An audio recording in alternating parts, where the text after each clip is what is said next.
Well, thank you. I am honored by the fact that you're wearing a red, white, and blue scarf in honor of Veterans Day. We appreciate the patriotism. And I see David Coleman. Is that an Air Force hat you're wearing? Yeah, he's coming on moment. There he is. DD 214. He earned that. Everybody doesn't get those. I am honored to be here today. Angeline, thank you for inviting me. Angeline asked me if I could share some tidbits with you all about community care for veterans. And that is something that has become closer to my heart as I age.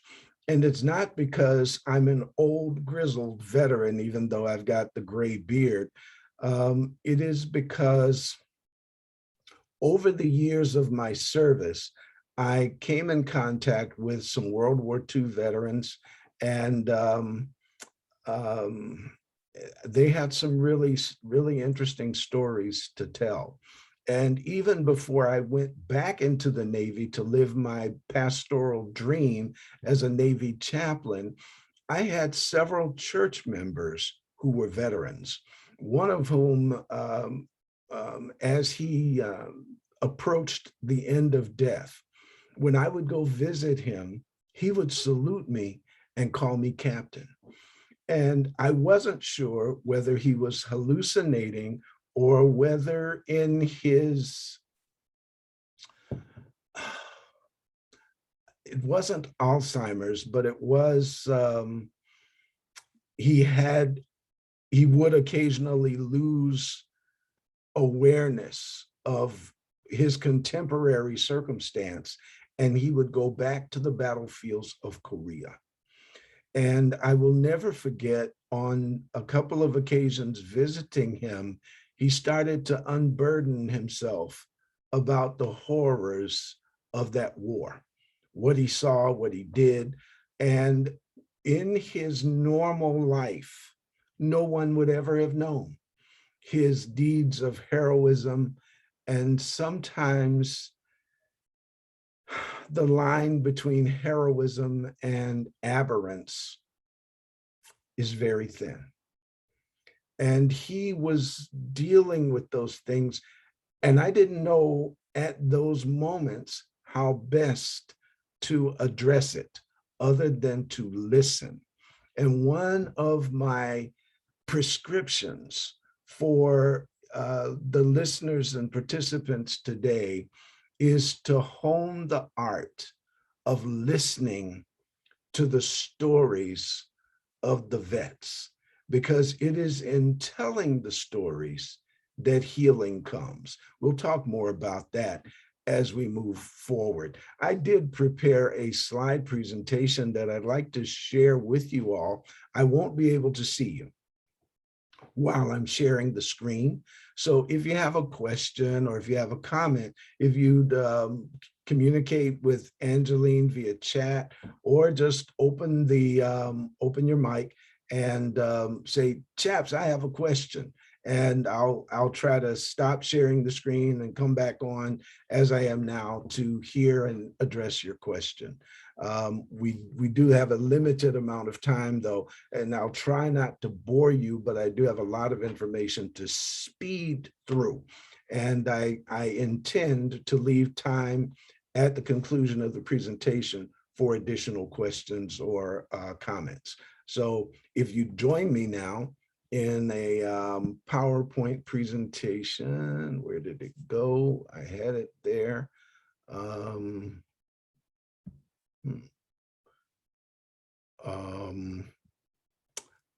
Would you excuse me just a moment while I look for that PowerPoint presentation that went away? And if I could tell jokes and all of that at the same time, I'd give it a try, but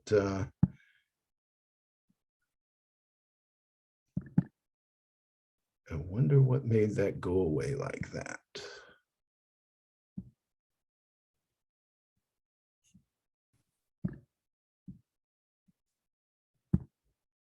Okay. But we can certainly vouch that we saw the presentation. We know it exists.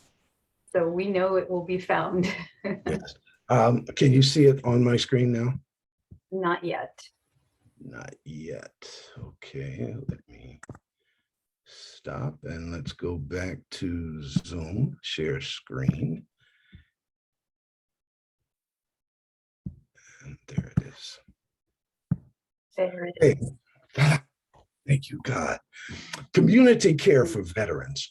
This is so important because I was doing some research the other week and I saw that Kentucky has about 250,000 living veterans in the state. And Maryland has about 360, I read, and the state of Virginia even more, almost 500,000 veterans who are living. And these veterans are still alive from the Korean conflict all the way up until the latest conflict. And I would say that I'd like to pause a moment to thank God that America's longest war, the incursions into Iraq and Afghanistan, finally ended. We'll talk about that in a few minutes. But I'd like to say first and foremost today, thank you to our veterans. Are you seeing the screen okay? Yes, you may want to hit the, there we go.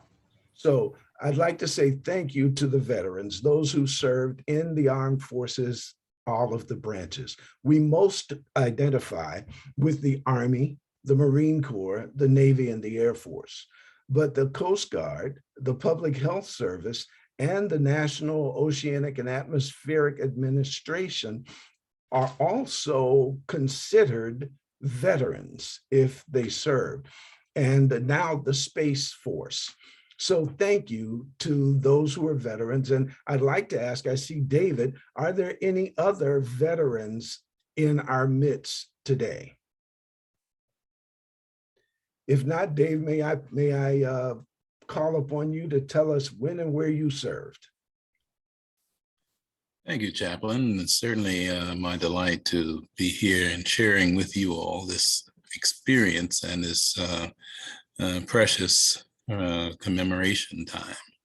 I served in the U.S. Air Force in the Vietnam days. I had the pleasure of being in the base called Phu Cat.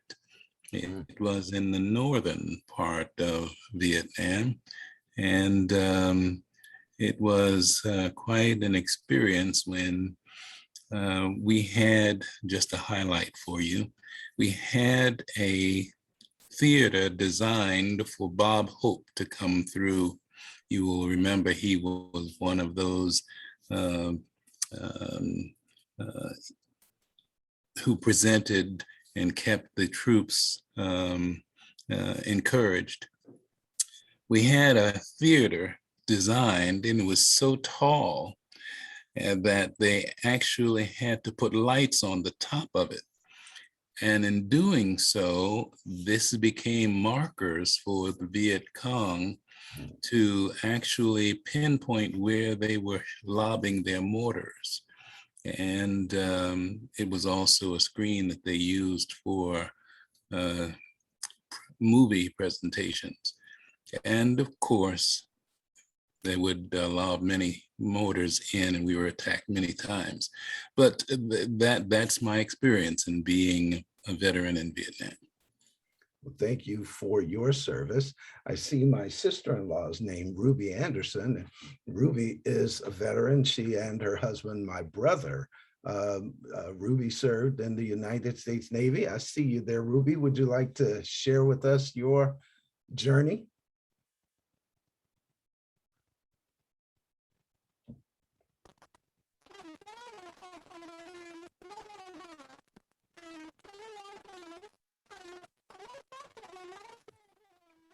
We're not hearing you clearly, Ruby.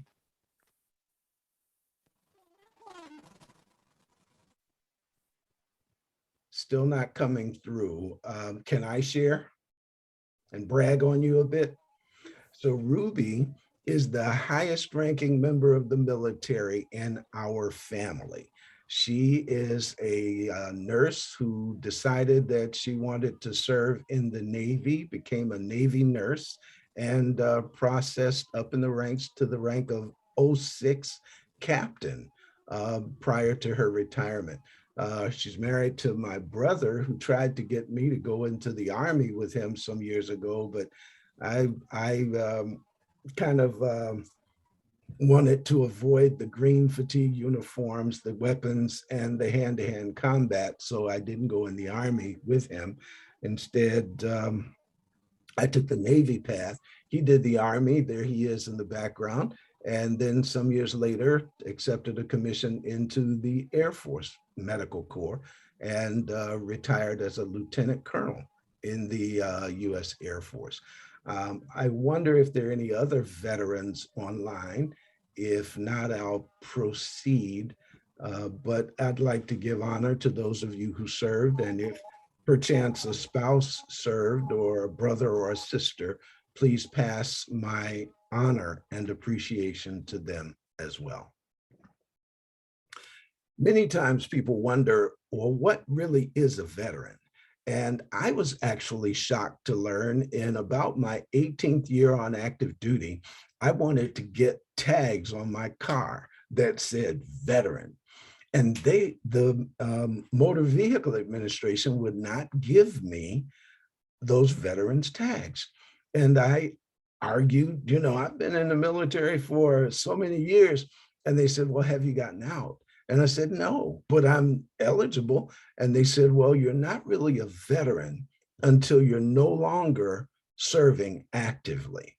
So now that I have retired 6 years ago, I am eligible to get the veterans tags. There are lots of definitions about what a veteran is. Legally, it is someone who served in one of these branches of the service, the SEALs that you see on the screen, for at least 180 days. On the 181st day, one becomes eligible to be considered a veteran upon discharge or release, provided that the caliber of their service was honorable. Now, there's another more colloquial definition that I tend to like, and I pull this one down. Forgive the misspelling, the non-capitalization of the United States of America, but this is something that people are wearing on t-shirts. A veteran is a person who wrote a blank check payable to the United States of America for an amount up to and including one's life. When a person puts their right hand in the air and takes the oath of affirmation to protect and defend the Constitution of the United States against all enemies, both foreign and domestic, ... they're actually signing a life check of commitment to serve the nation, even if it includes participation in war, either as a combatant or a supportive non-combatant, to protect the boundaries of our culture constitutionally and the borders of our nation. That's what a veteran is. And I'm going to say something about what it takes, the mental shift that it takes for someone to go from average citizen to now uniformed military person, and going through the boot camp and the basic training that's required is actually mind altering, mostly in a positive way, but it is also transformational and life changing. I am blessed to be part of a family that has 3 generations of naval service. To the left, you see my father. He served toward the end of World War II as a radio man. He was one of the first African-American radio men in the United States Navy. Decades later, I joined the Navy and spent 6 years enlisted as a personnelman. So you see me in the Cracker Jack uniform, much like my father's, but there's a story behind that too. Not to brag, but I'm bragging. That uniform had been obsoleted by the Navy, and they were bringing it back in the 80s. And I was stationed at the headquarters for the Navy Department here in Washington, D.C. And I was selected to be the male model for that uniform for the Chief of Naval Operations. So when you see a sailor who looks good in that uniform, it's because I did way back then. And then you see the progression of my career, and that picture is my last official picture before retiring as a commander chaplain in the United States Navy. And then to the right, you see me standing with a young woman who's a new officer in the Navy. That is my daughter, on the occasion of her graduation from OCS at Newport, Rhode Island. 3 generations of naval service. And there are many families in the country, in this nation, who have multiple generations of service. We applaud each of them and appreciate all of their and all of your service. The American creed for the care for veterans goes all the way back to the Civil War. Abraham Lincoln, in his second inaugural address, said these words. I highlight the ones in red: to care for him who shall have borne the battle, and for his widow and his orphan. As President of the United States at that time, he wrote a check of affirmation and appreciation for the men and women who served on active duty, defending the United States of America, and for the impact that their service had on their wives and their children, who on more than a few occasions became widows and orphans. This became the creed for the Veterans Administration, now the Department of Veterans Affairs. If you go down to their office, which is not far away from the Black Lives Matter Plaza down in Washington, D.C., if you go back and look at pictures during that era, there are some pictures of the Veterans Administration Department building there. On the inside of that building, or actually before you go in, on either side of the doors of that building, is this statement: to care for him who shall have borne the battle, and for his widows and the orphans. It's an obligation that the nation has not shirked, at least administratively, but the nation may have been, it has been overwhelmed by the weight of caring for the millions of men and women who have served in the cloth of the nation, the uniforms of the different services through the years. I want to say to you today that the Veterans Administration is not capable of taking care of Americans' veterans all by itself. It rather requires the support and sometimes the intervention of the communities. And they have found recently, since the 90s, that partnerships with churches and community care agencies have worked well in facilitating care for veterans. Now, that doesn't mean that we're all shell-shocked, or that we all have post-traumatic stress disorder, or that we're all bent and crazed baby killers from the Vietnam era. No, all of them are people who made an investment in patriotism, and for some, it has cost dearly. For others, maybe not as much, but as the statement is, Some gave all gave some, and some gave all. So that's a definition. And this picture is emblazoned on our mind about how America's longest war ended. 20 years of combat and responses to hostility in Iraq and Afghanistan and other areas in this global war on terror. Most of you probably saw this picture on the news, and oh, how gripping it was to see lines of people trying to get on planes to get out of Afghanistan, yet thousands who wanted to get on a plane were not able to. In this picture, a few minutes later, as the plane plowed through those people, you could actually see three men who had held on to the wheels or the underbody of the plane fall off as it gained altitude. It was not a ticker tape parade in New York welcoming our veterans home. But this picture emblazons several things: the global reach, the might and the power of America.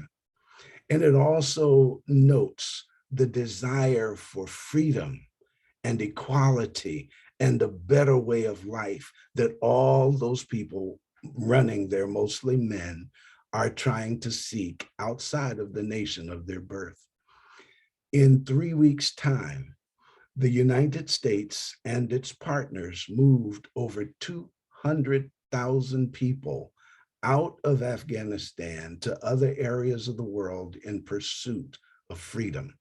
No other nation, I think, could have done this on their own. We didn't do it on our own, but we led that charge. To God be the glory, and God bless America.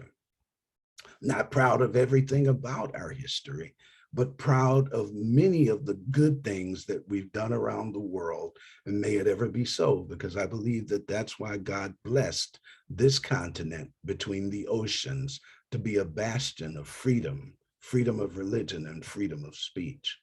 But because of this, our latest war, statistics, a statistical analysis of, I think it was 8,000 veterans, 55% of respondents of the Iraq and Afghanistan veterans said they feel disconnected from civilian life.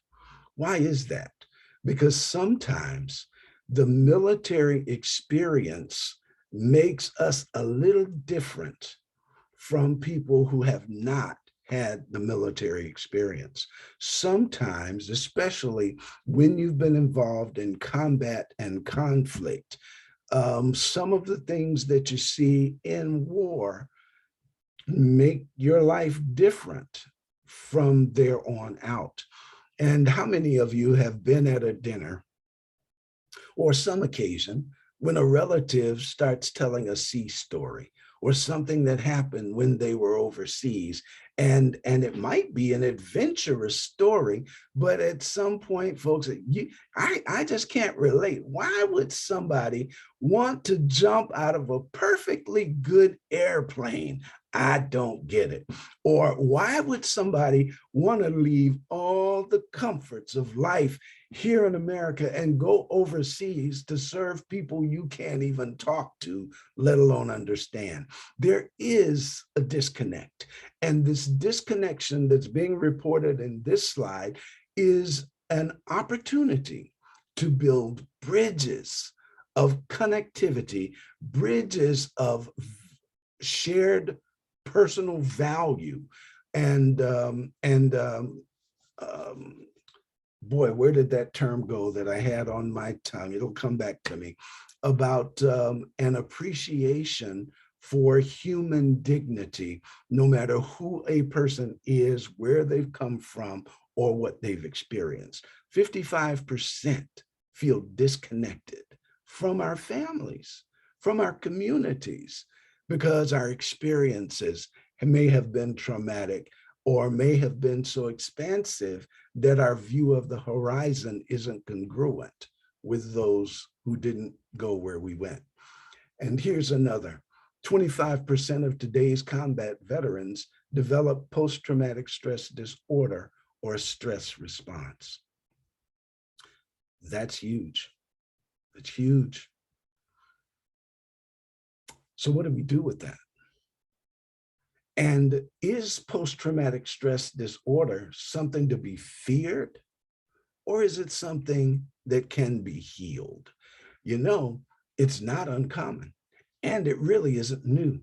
The nomenclature post-traumatic stress disorder is new, but the experience is common to warriors all the way back to the Aeneid, those epochal stories of warfare and combat. And it is in every situation where you read histories of war and combat, you'll see vestiges of this. Perhaps now more than ever, the world is appreciative of that disorder because we all have stress. What makes the response PTSD is when the management of the stress becomes aberrant, inordinate, intemperate, and potentially dangerous for oneself or others. Let me come back to that in a few minutes. What we have here is an opportunity with faith community nurses to explore themes of care. And here are several that I'd like to speak to about potential bridges or openings that churches can involve themselves in and grow from. The first one is military culture. What makes the difference between military culture and other things? Well, yeah, that's the uniform. Yes, it's marching in cadence, but our pathfinders wear uniforms. They march in cadence. Did you remember that pathfindering was actually designed and developed to prepare Adventist young people to serve as conscientious objectors in the military? Something to reflect upon. And more for discussion later. I would like to suggest, as time is fleeting, that war is antithetical to the heart, the mind, and the will of God.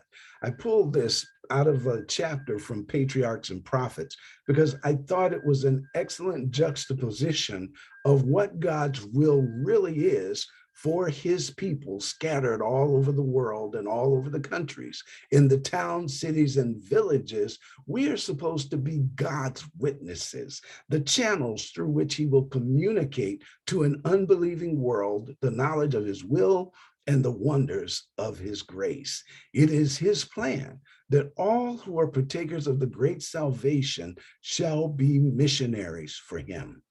And then that sentence about the piety of the Christian constitutes the standard by which worldlings judge the gospels.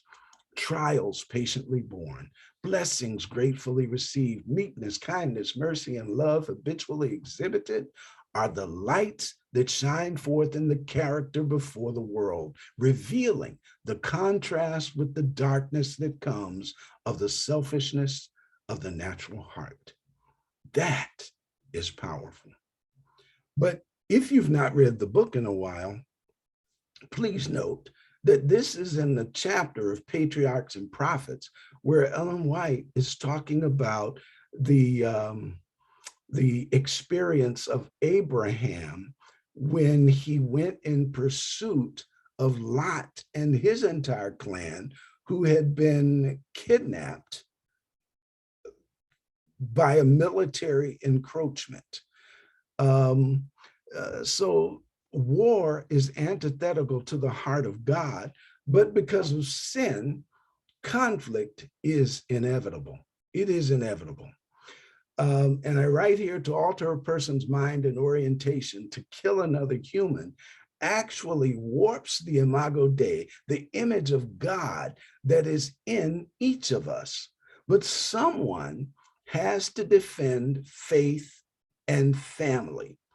And not to do so is actually infidelity.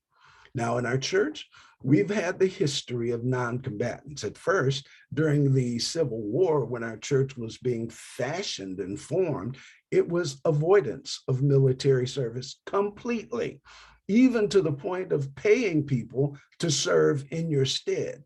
We moved away from that and we grew. But we adopted a sense of non-combatancy because there might have been Adventists in the North and Adventists in the South serving, and these brothers in faith would be killing each other because of a difference in ideology where they might have agreed on the essence of God, the nature of God, but they disagree on the nature of humanity and they'd be killing each other. We've kept that concept of non-combatancy through all these years, but have put into that policy perspective of our church the authority of individual conscience, which leaves room for an Adventist person who feels conscientiously no resistance to the idea of combatancy, not to be punished by the church. It is important to note that preparation eliminates paralysis. Military preparation or martial preparation prevents military paralysis. That means if you know how to march before you go to boot camp, you'll be a better marcher once you're there. And because you have honed those kinds of skills, you'll probably be elevated to a level of leadership. I wish that time would allow, and maybe we can come back to this point, to talk about the fact that passivism, passivity, non-combatancy, and avoidance are not the same things, and they are not equal. The ability to fight often eliminates the need to fight. But warfare alters the nature of the warrior. And the last one, the voice of God is the best remedy for PTSD. Now, let me go back to Patriarchs and Prophets with this statement. 2 or 3 paragraphs down from the one I first read, Abraham has been informed by one of the members of Lot's clan that his people were taken, captured. Warfare back in those days was perhaps more personally rapacious than it is during these times, when bombs and rockets can be fired from hundreds of miles away. In this case, warfare was much, much more personal. And so you can read this faster than I can talk about it, but the citation is Patriarchs and Prophets, page 135, paragraph 1. Seeking, first of all, divine counsel, Abraham prepared for war. From his own encampment, he summoned 318 trained servants, men trained in the fear of God, in the service of their master, and in the practice of arms. His confederates, Mamre, Eshcol, and Aner, joined him with their bands, and together they started in pursuit of the invaders, and they caught them. His attack, so vigorous and unexpected, resulted in speedy victory. The king of Elam was slain, and his panic-stricken forces were utterly routed. Lot and his family, with all the prisoners and their goods, were recovered, and a rich booty fell into the hands of the victors. To Abraham under God, the triumph was due. The worshiper of Jehovah, please note this, had not only rendered a great service to the country, but had proved himself a man of valor. This is Ellen White speaking. It was seen that righteousness is not cowardice, and that Abraham's religion made him courageous in maintaining the right and defending the oppressed. I'm going to leave that there because there's more to the story. When Abraham came back, and after he had met the priest, Melchizedek and others, he actually had a PTSD moment. Ellen White says he reflected on the horror of what he experienced, and he was fearful and afraid. And God spoke to him. God reassured him. God affirmed him in what he had done, and that God would continue to be with him and keep the blessings flowing that had been promised.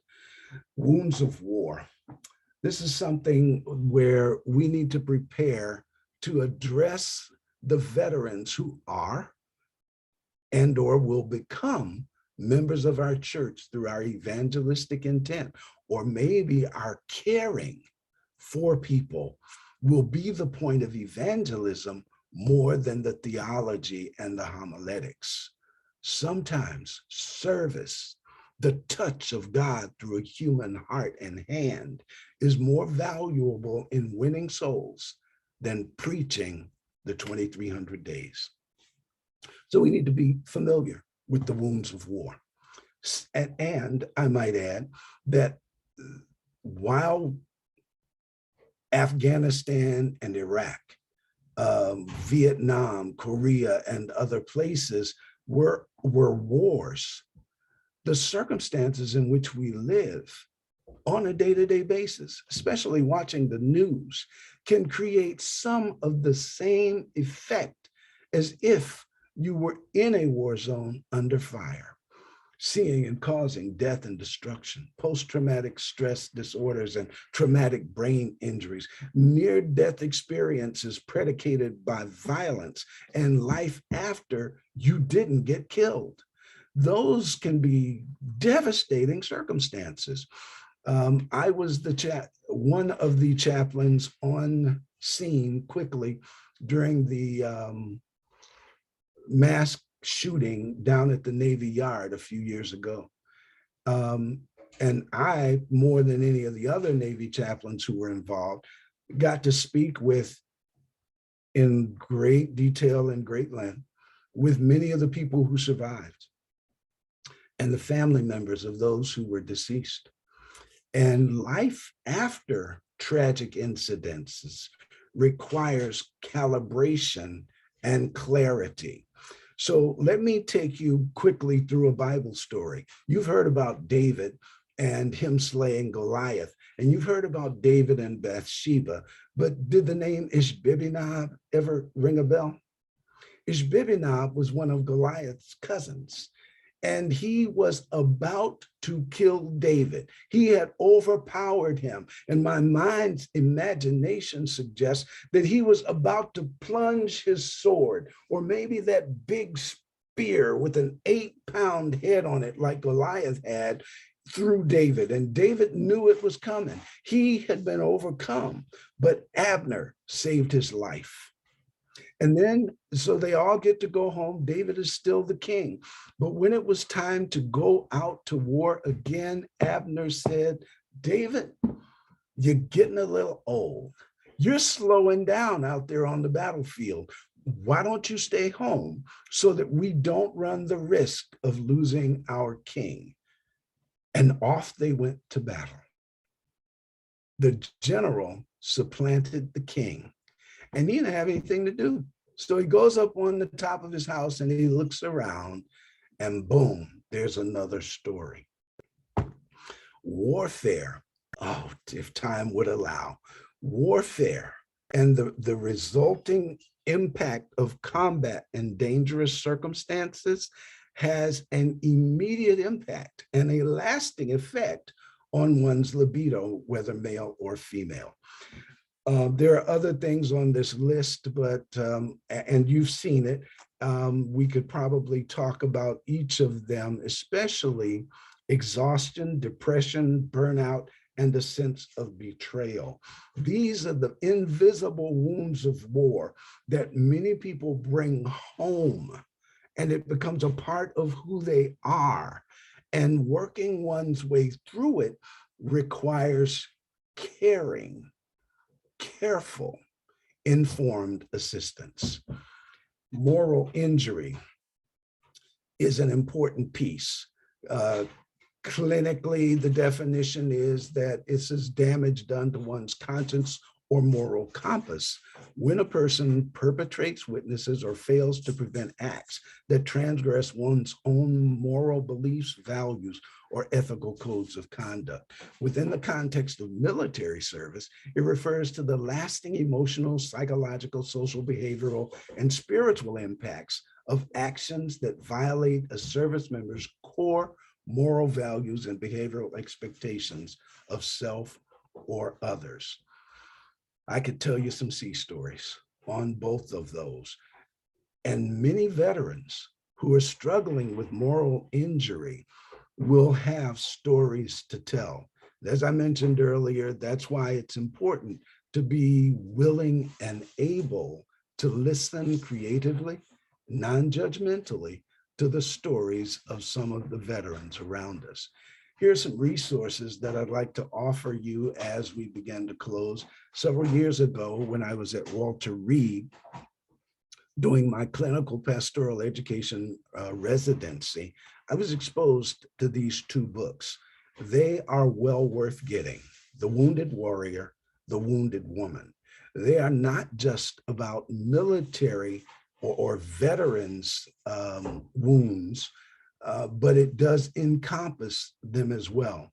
The book, The Wounded Warrior, from the preface of the book, it is gripping. I highly recommend it. It may not, everything that he says may not be congruent with how we see faith intervention, but it's well worth informing oneself with. And then there's this one. Note the hyperlink there. Behavioral and mental health support resources. If you get this pamphlet, it's online. It's a 15-page pamphlet. If you get that, you can download it. It is chock full of information, websites, and resources that you can employ once you're familiar with them to help veterans who may become a part of your social network. And this is another thing called Reboot. Reboot Recovery is a new initiative that's out now. You'll see the hyperlink there, rebootrecovery.com. Go and take a look at that. If I were pastoring a congregation again, I would invite the veterans who are a part of my congregation to become members of rebootrecovery.com. I would invite them to become trainers and train the trainers so that our congregation, our location could become a place where veterans can come to help reboot themselves for their futures. And every veteran's got a story. Every veteran's got a drama. Every veteran's family member will have a story to tell about dad or mom's memory about time spent in the military. How can our churches best help veterans? This would be one way. Another way would be to be open-minded, open-hearted, and open-handed in listening and connecting and building partnerships with veterans who are members of our congregations, who can then become resource people for veterans in the community. And on that point, Angeline, I will stop and defer to you. Thank you, ladies and gentlemen, for participating and listening to this presentation. Thank you so much, Chaplain Anderson. I wish we had 4 more hours at least to give to you so we can dive into some of those issues that you brought up. These are really incredible stories that you shared with us of what is going through the life of our veterans and even active duty servicemen and women. We did have a question that will the resources be posted? If you are willing to share your PowerPoint with me, we can get some of those links and post them on the website as well so that everyone can find them. But these are excellent resources. Do we have anyone with any questions or comments that you want to share with Chaplain Anderson?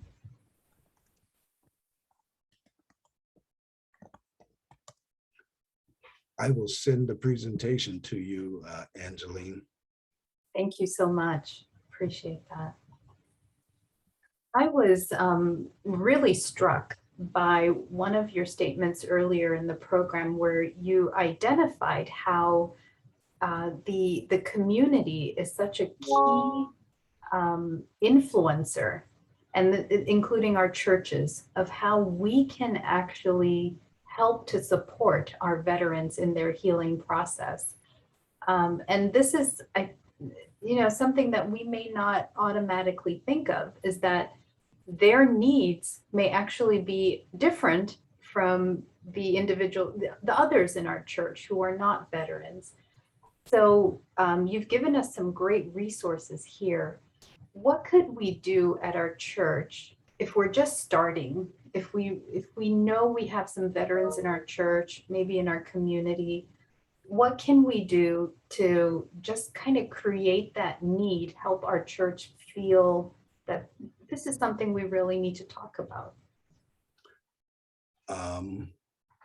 Well, since today is Veterans Day, and if there's a church that's going to be open this coming Sabbath, if they put up a sign and said, you know what, we're reserving, other than our handicap spaces, we're reserving the 20 spaces closest to the church for veterans, and put a sign up saying reserved for veterans, like they do at Home Depot and Lowe's. That's kind of cool, I thought, particularly Lowe's. And then maybe if during the worship service this weekend, if pastors or leaders were open to the idea of just asking, would all of our veterans in the congregation please stand, so that we can know who you are and affirm your service, no matter how long ago or how recent. And then make note of who the men and women are who have served in the military. And then later on, maybe pulling them together for a dinner to have a conversation about how, about their experiences, not necessarily to put them to work immediately, but just to, if the pastor or interested people say, tell me about this, and how can we share wisdom for the younger people who may be thinking about it, or some who are looking for alternatives in their youth, who might find it as a safe place. Those would be 2 starting points, or 3. Wonderful. Thank you so much. I know that you mentioned also about the trauma, the PTSD, some of those emotional hurts that our veterans have experienced. How can a church, have these conversations without triggering them? And if those triggers do happen, what would be an appropriate response? How can we let them know that we're loved and we didn't want to cause them pain? What would be an appropriate way for us to manage those kinds of situations? By virtue of the fact that they spent time in the military, there's a certain resiliency that helped them survive the military training. So most of them are not going to be brittle and fragile, but to invite the conversation on places and create a safe space. The 11 o'clock worship moment may not be the time for hearing stories of combat or military experiences or trauma, but setting up safe places for that kind of dialogue would be very helpful. In the old days of pastoral visitation, when the pastor knocked on the door, you'd walk in someone's home and you'd see something and you could have a conversation. The era of pastoral conversations seems to have passed, but the value of them have not. So if in the context of faith-based nursing, community nursing, um, those kinds of visitations would be valuable and begin to open the door. Oh, I like that perspective of maybe the first thing we need to do is actually approach them individually, get to know them, get to know their stories, get to know where they are, before we launch a big, upfront campaign, but to make sure we know them one-on-one if they're regular attendees at our church, so that we understand what could potentially be triggering to them, and actually maybe even involve them in the larger programs so that they can inform us. Right. So, And some may be triggered, but there will be others who, because they've been there too, will know how to address the one who's been triggered, or at least offer support, because we may not have been exactly where they were when whatever it was occurred, but we understand the context and the culture, mm, and so we don't leave anybody behind. absolutely. So including them in the conversations, including them in planning, and then making sure maybe that they have a peer support. Yes. And we know that a peer support is so effective in many realms, and we can consider that as going to be also effective even for our veterans. Well, Absolutely. Chaplain Anderson, our time has just disappeared much too quickly. I know that, well, we have a question that just came up, so I want to put this to you. What should we do for families where their loved ones are deployed? How can we support the families? Check in, calls, and occasional, especially for the children, little tokens of affirmation and appreciation that validates who they are. Because as the soldier, sailor, airman, marine, or guardians are out there, the families are serving in their own way by being home without their mother, father, or spouse. Wonderful. Thank you so much. Well, we have a number of faith community nurses with us. I think we have some others who may not be faith community nurses, but wherever you are, whatever your influence, we now have a little bit more understanding of what the needs of our veterans are. And Chaplain Anderson, I'm going to put this out here in public, but if there's a way that we can partner together to help create places, our churches, resources for our churches where they can be better equipped to serve the needs of our veterans, I would love to talk with you about that sometime. We have 132 military chaplains in the North American Division today. Next year, it's probably going to exceed 150. That means that there's probably a military person, a military chaplain, somewhere in close vicinity to any church USA. And those chaplains are more than likely more than willing to be available to make a presentation or be supportive of a local congregation upon call.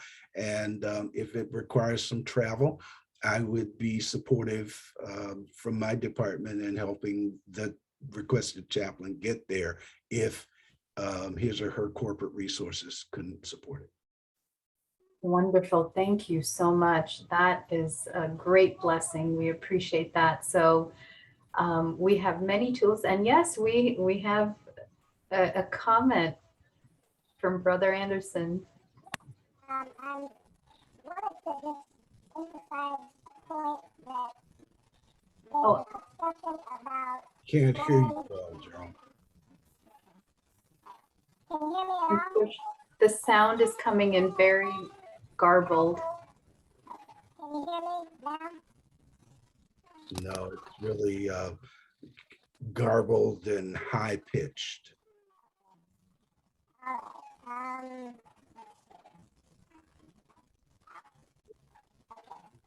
I tell you what, if you call me real fast, Angeline, we're a little over time. Can we take a minute if you could give me a call? Absolutely, please make that connection. And while you're doing that, I just wanted to share with you a quote that I found this morning as I was thinking about how can we be of service to our veterans. This is actually a letter written in 1903 by Ellen White to her son, uh, Edson White. And this was in 1903. And she says, she was living in California in Elms Haven. She says, yesterday, for the first time, I rode to Yountville and spoke to the soldiers in the veterans' home. We had an excellent meeting. All present listened with attention to what I said. So I was just really touched that she took the opportunity. We don't know how that came about, but she took the opportunity to go and visit the veterans, to commune with them, to speak with them. And I think Chaplain Anderson, as you shared with us, probably she listened to their stories as well.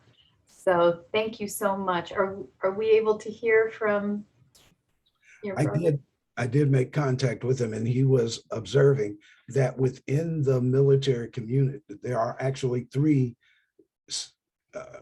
intersecting communities under the military banner. That is the active duty folk who go, full time like I did. Then there are the reservists who are called in for specific purposes on a regular basis. And he noted that the picture that I put up with the C-17 plane, that was actually a reserve plane out of Wright-Patterson Air Force Base in Ohio.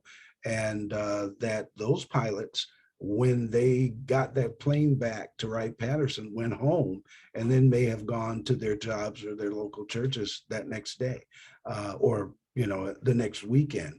So there are kind of different perspectives and immediate stories and applications of the military among us. Amen. Amen. So we can remember that we may have individuals who are serving in different ways among us in our church. Thank you so much for pointing that out. I think that's really important to keep in mind. Well, thank you all again so much for being with us. We've heard that there is a great need, but as Chaplain Anderson said, this is a call. This is an opportunity.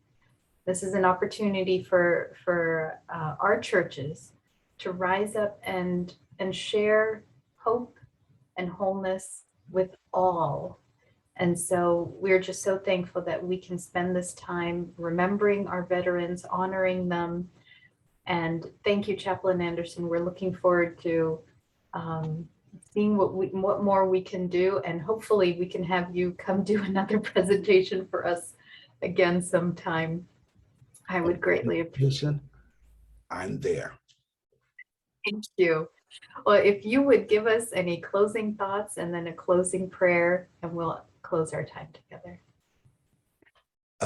So November, today is Veterans Day, but November is, I'm told, a month of affirmation. So as you go from this place, if you know a veteran or if you see one out today, give them some appreciation. Thank you for your service, and do something good for someone else, because that's how we best serve. Did you ask me to do a closing prayer as well? I'm sorry. Let's pray. Thank you, dear God, for today, for life, health, and strength that you have given to us, which then facilitates opportunities to serve. I ask, dear God, today that you would bless the veterans who have served this nation over the centuries of its existence. For those who are whole, we are grateful.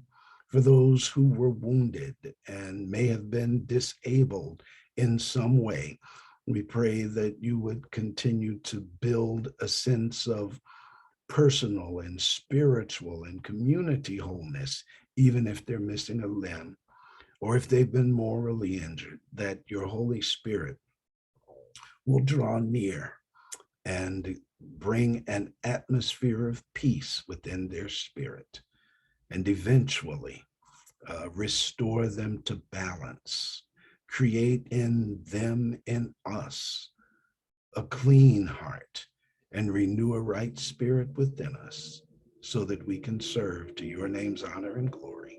In Jesus' name, amen. Amen.